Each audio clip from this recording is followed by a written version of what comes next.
సరదా కోసం ఈ వృత్తిలోకి రారు.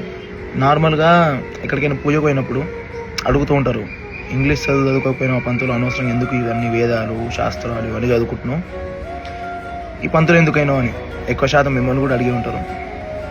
స్వతహాగా ఆ చిన్న వయసులో ఎవరికి కూడా పౌరోహిత్యం చేయాలి, వేదం నేర్చుకోవాలి అనే ఇంట్రెస్ట్ ఉండదు ఎవరికి కూడా.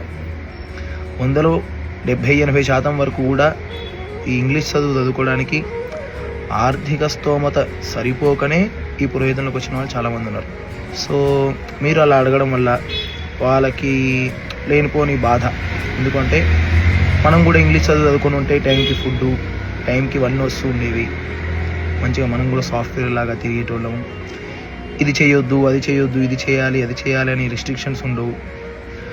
సో ఇవన్నీ కూడా మైండ్లోకి ఆ ఒక్క క్షణం అలా వచ్చి వెళ్ళిపోతూ ఉంటాయి. సో ఎవరు కూడా సరదా కోసం ఈ వృత్తిలోకి రారు. ఒకటి ఆర్థిక స్థితి బాగోక, ఇంకొకటి వాళ్ళ పరంపర కొనసాగించడానికి. జై శ్రీరామ్.